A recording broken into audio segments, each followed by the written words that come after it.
Good Lord, what is up, YouTube? Hello, I'm Mike D. Welcome to my lair in the underbelly of the YouTube algorithm.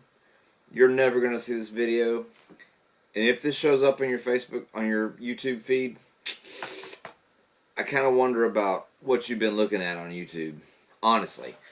But anyway, so this is my very first video. Yeah, my very first YouTube video on my channel, Solid State Alchemy.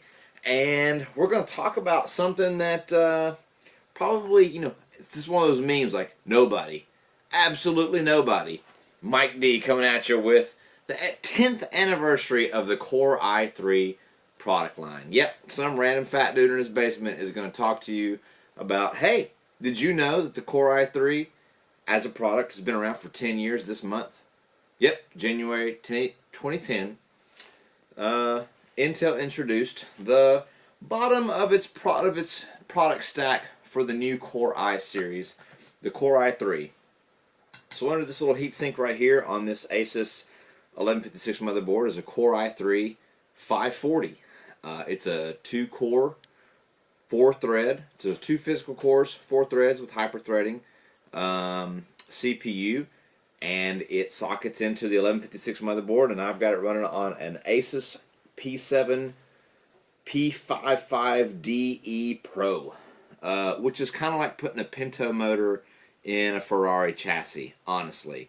This motherboard is really probably more at home, or would make a better home for this CPU, a Core i7 875K, if I can freaking talk. You know, I've got tasty libations. I've been having a few tasty libations before I made this video because I'm nervous, and I might stutter a little bit. Anyway, yeah, so what I did, the premise of this video is to look at the Core i3, the original, one of the very, very first introductions of the Core i3, the Core i3 540, compare it to some competition from AMD that was released about the same time period, compare it to a competing CPU from Intel that was released the same month and year. That's right, January 2010. Intel also released the CPU that's under this underneath that heatsink, which is the Core 2 Quad Q9500. It's an LGA 775 socket CPU, and which is the socket before this one was released.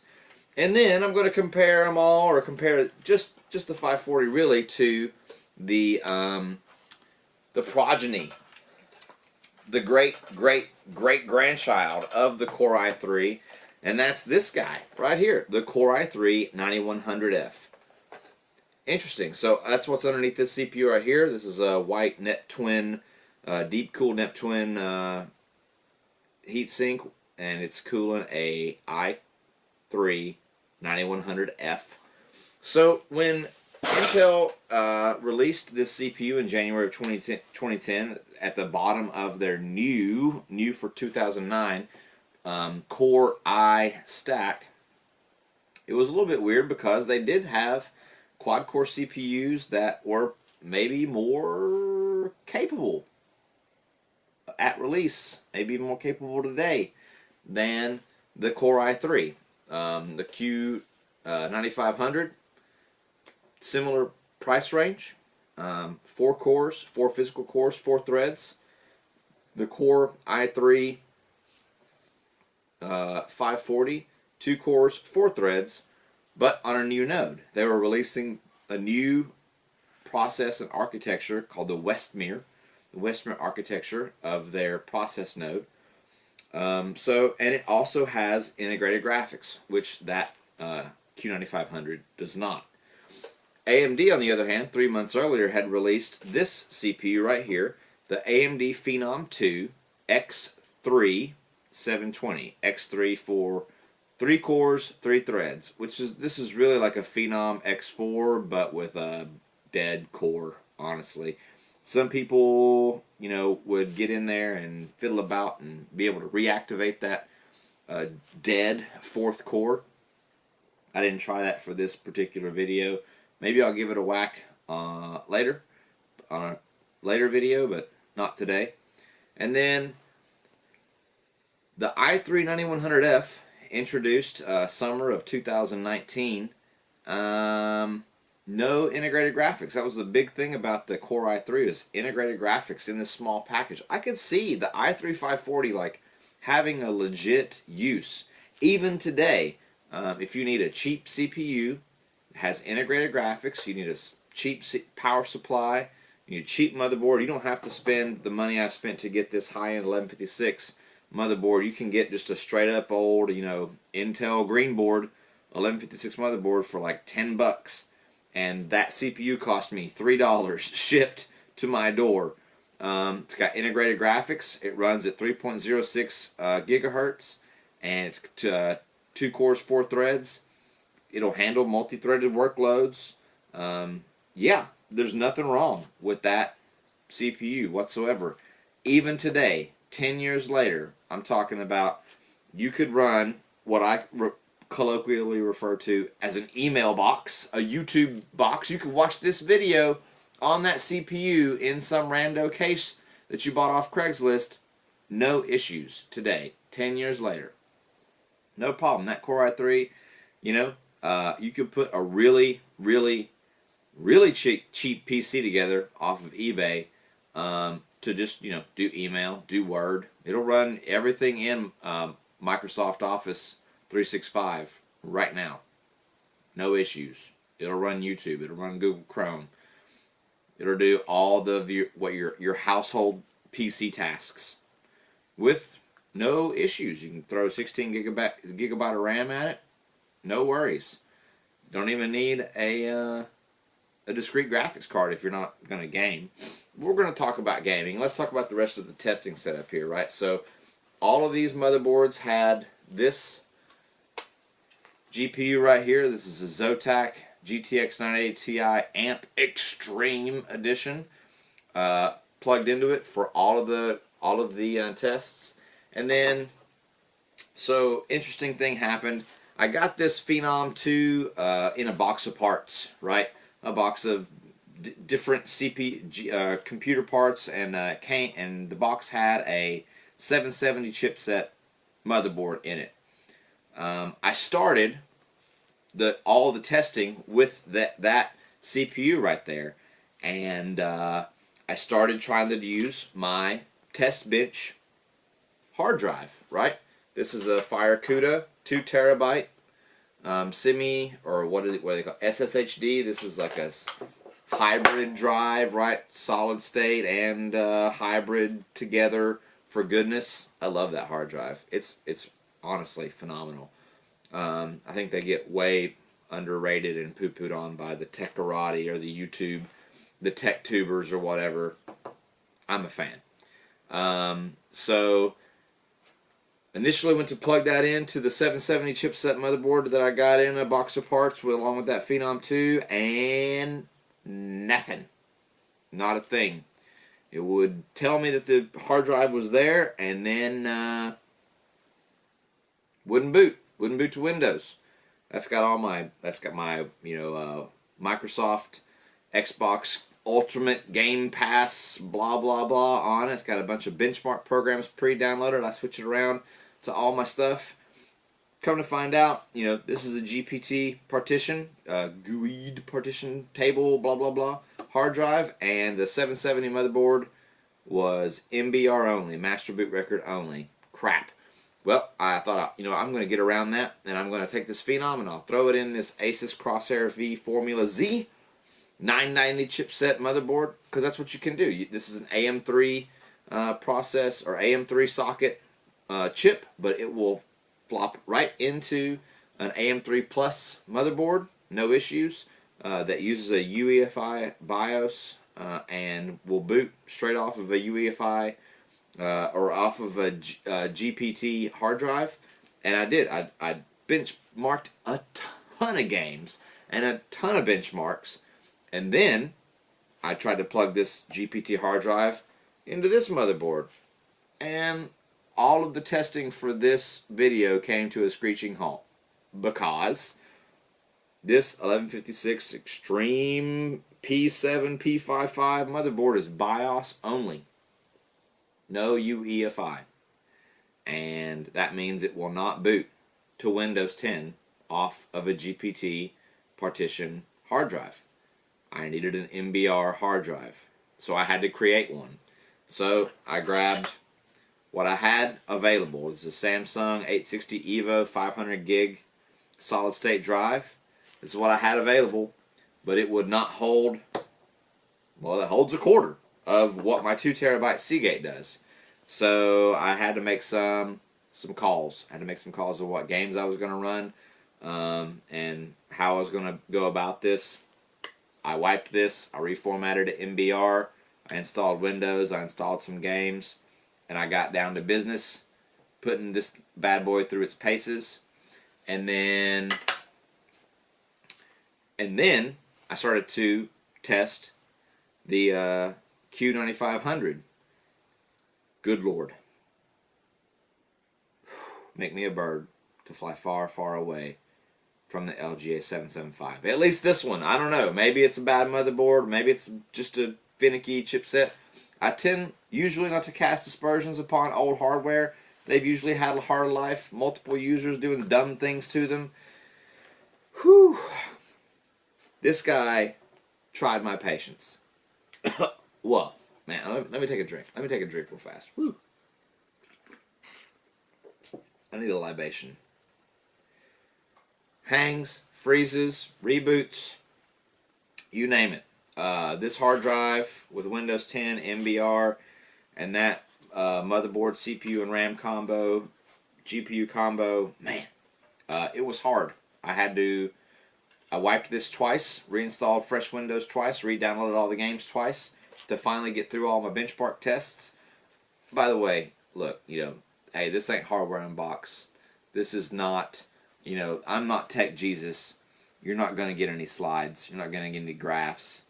Don't get it twisted. I'm in my basement. I'm in the underbelly of the YouTube algorithm, and you're probably never going to see this video. So, yeah, I'm just going to tell you about what the benchmarks are.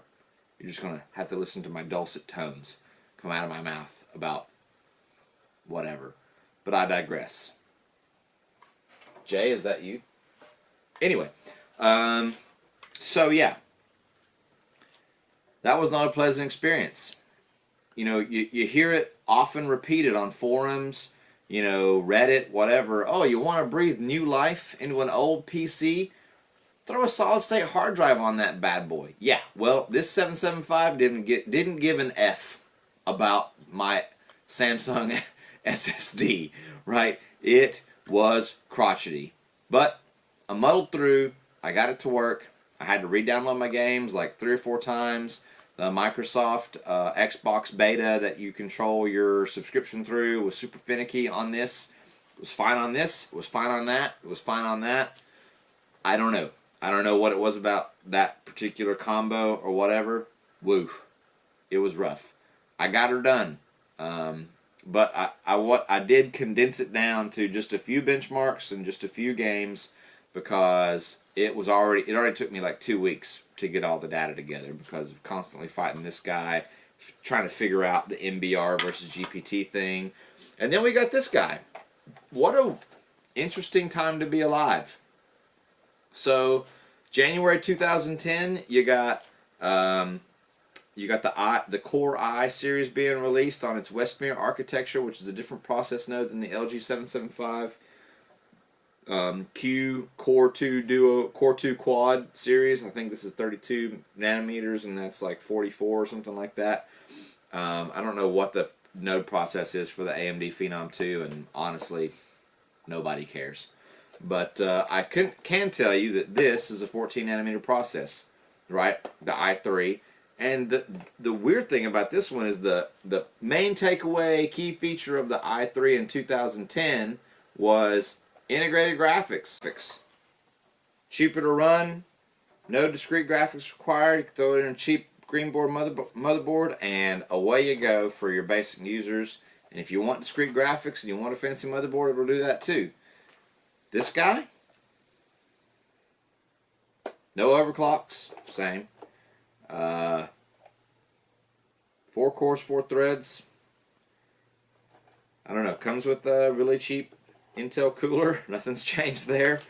3.6 gigahertz. This is 3.0. I imagine the IPC is radically different, and based on the test results, that's true. But yeah, interesting to compare and contrast the two 10 years apart Core i3s. I'm not sure what's going on. I'm not sure what's going on in Intel management. Anyway, let me talk you through what I got for benchmarks, right? So the Core i3, the first thing I did was run everything through Cinebench, right? Cinebench R15. So the Core i3 540 pulls a average of 225. That's 3 pulls back to back. That's how I do that. 3 pulls back to back, and then average the total of 225. This little guy on the 990 motherboard pulls 202. The 3-core 3 cores, 3 threads, pulls 202. And then the Q9500 pulls an average of 286.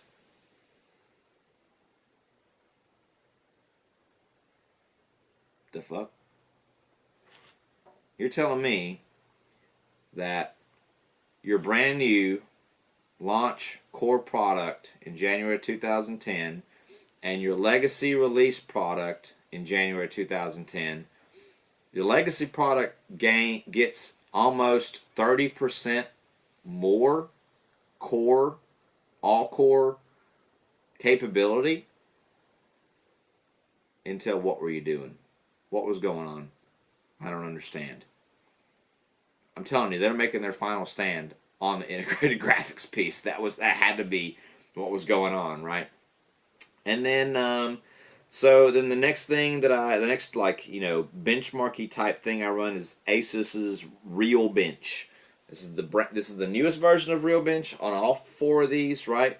So the 540 gets a total system score of 44,137, and this guy only gets 35,000. So okay, maybe we're seeing some differentiation, some striations in the SKU stack, as they say in the biz, right? Core i5 540, taking it to the Q9500 on the Asus RealBench. Yeah, that's a significant margin. That's an over 20% margin, right? And then talking about games. Let's talk about games, right? So i3 540 CSGO, 60 to 70 frames per second. Everything on high, ×2 MSAA, bilinear, very playable. A couple of micro stutters here and there. It's a 10-year-old 2-core. Calm down. It cost me $3. I will deal with some micro stutters. This guy, no issues. CSGO all day. I will play it without complaint. Right? Rainbow Six Siege on this guy. An average of 92 frames per second with everything on high. The high preset, the anisotropic at 2 times, SSB off, TAA, 100% resolution scaling, 92 frames a second, but the minimum's 40 frames a second. So there are some shenanigans going on there, right? There's some micro stutters, there's some dips, there's some frame drops, but it's playable. You could play it. You could definitely get her done on a Core i3 540 on Rainbow Six Siege. This is the most recent version of Rainbow Six Siege, straight off of Steam. All right, F1 2018, right? High detail preset, heavy rain, 2 laps in Australia. The CPU stayed at straight 100%. Straight up 100%. GPU was always below 50, most times in the 30s. Average 42 frames a second on F1 2018. 42 frames a second. So, yeah. Tough to recommend. You're going to have to drop the resolution down or something. I don't know what's going to go. Maybe actually go to 1440p when the CPU doesn't matter as much. I don't know. Probably not going to want to play that. Gears 5. So, all high presets, 2 times anisotropic, ambient occlusion 9, particle spawn at 11, refraction on. the average of 22.6 frames a second. This guy was marginally better at 25. The Phenom and the i3 540 trading blows. They're always within 5% of each other. Always. Almost on every single bench. The only place where the Q5 or the Q9500 like actually kind of pulled away from either of these two is Rise of the Tomb Raider, right? So the 540's average on the Rise of the Tomb Raider benchmark was 58 frames a second, and the 9500 averaged, where'd it go? 54. Never mind. They're about the same. They're about the same. So yeah, the takeaway is that the Phenom 2 X3, the Q9500, and the i3 540 today in 2020, they're not gaming CPUs. Like, they bottlenecked the ever living bejesus out of a 980 Ti. Okay, not good. Can you game on them? You can. Would you enjoy gaming on this? You would not. Would you enjoy gaming on these two? Meh. I mean, you would, because you spent like $7 to game on them. You would go blind to know how much this setup right here cost me. I'm not even gonna sugarcoat it. I don't know why people like 775 crap. That stuff's expensive. These two things, like this CPU and this CPU combined, less than $10. Shipped to my door. Now, obviously a Crosshair 5 Formula Z pulls a little bit more, and so does this Asus P55DE Pro. Those are expensive motherboards, even today. But you can get Greenboard AM3 Plus and Socket 1156 motherboards that will run these two CPUs. No overclocks, because I didn't overclock them, and it'll run 16 gigabyte of RAM all day long. 10, 20, 30 bucks max, right? And then you just gotta get the RAM and the hard drive and a cooling solution, and you're good. This little Snowman 4 heat pipe right here, 15 bucks off AliExpress. This is a Cooler Master 212 Evo. That's 20 bucks off of Amazon. The Net Twin is a bit more expensive at like 50 bucks off of Amazon. But that's because I'm going to run a 9700K overclocked to 5 gigahertz under that Net Twin on this Z390 motherboard. So that brings us to this guy, the Core i3-9100F. You know it. I know it. Zorak knows it. It crushed everybody. I mean, like, it absolutely stepped on everybody's Richard. You know what I'm saying? I mean, Realbench was at a total of 70,000. That's basically doubling up pretty much everybody else. I mean, you're almost doubling up all of the other ones. Cinebench at 644. So yeah, that is like straight up doubling up, right? All of these guys. And then Gears, average frame rate of 84. That's like a tripling, nearly. It's tripling the average frame rate of these three with this guy. This is $75 on Amazon, right? This CPU costs less than these two motherboards. Actually, costs less than all three of these motherboards. Yeah, that's nuts. Rise of the Tomb Raider, average of 135. It's some minimums, get down into the 120. Not too bad though. Rainbow Six Siege, 130 average. Again, that's no overclock. I didn't do any. There's no MSI afterburner, no nothing. Right? There's this. I'm not overclocked. This is a locked processor right here. And it's running off of my Seagate SSHD, so it's not even got a. There's no hard drive advantage. There's no anything. The only thing, and it's got cheap RAM, 2666 RAM in it, 16 gigabytes. Like not like. I didn't go out and get 3200 gigahertz RAM or 4000 gigahertz RAM. It's just running 16 gigabytes of Ballistics 2666. Nothing crazy. but it absolutely crushes. And you would hope it would, right? Good Lord, 10 years on, you'd hope it would crush everything.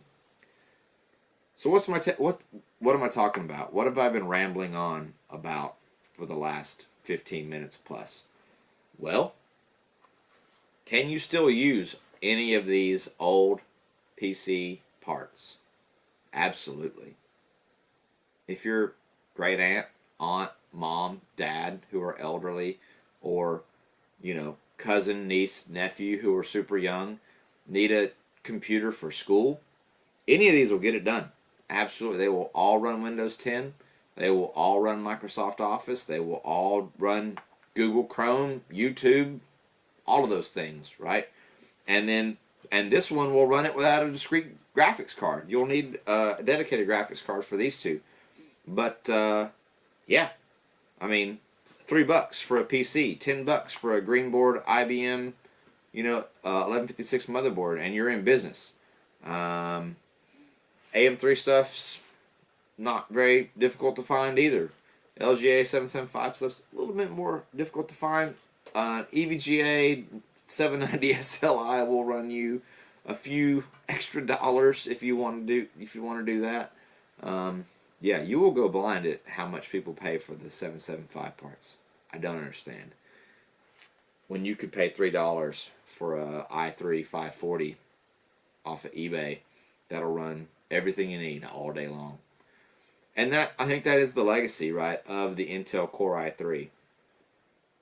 It's not a trailblazing PC CPU. It's not. I mean, it's not an i9 9900KS. It's not a Ryzen 9 3950. It's a workaday CPU, and that's why I like it. It just gets in there and gets it done. No fuss, no muss.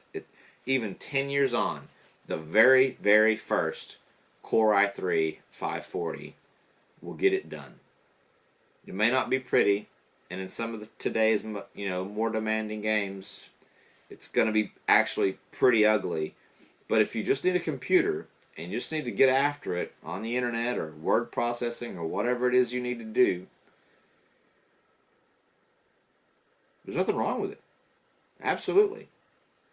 I would recommend it, honestly. If you are super, ultra budget constrained and you just absolutely need to be online doing things, right? Getting after it, trying to get a degree.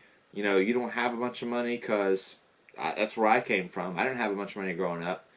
I remember trying to beg my dad for a CD-ROM upgrade. Yeah, that went nowhere.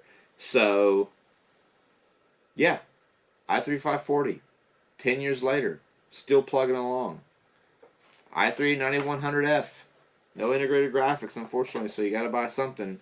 That's a little bit extra cost, but it's a solid 4-core CPU, honestly. That's impressive. Modern day alternatives, though, to this guy. You've got the Athlon 200GE. I've got one of those in a box over there to my right shoulder. Clocked at 3.85 gigahertz. It turns a Firestrike CPU score that doubles this guy up, right? And it's very competitive with this guy, and it's $20 cheaper, and it's got integrated graphics. $10 more expensive than this, you got the Ryzen 5 1600 AF. Make sure you get the AF one. Yeah, that will hand this little guy its tail. And maybe that's the subject of a future video. Yeah, I'll put those two head to head and see what's up. What does $10 get you? Yeah. So anyway, I've been Mike D. This is my channel, Solid State Alchemy, and I'm coming to you from the underbelly of the YouTube algorithm. And again, if this video winds up on your feed, you need to start asking yourself some hard questions. But otherwise, if you watched the video, liked it, like, subscribe.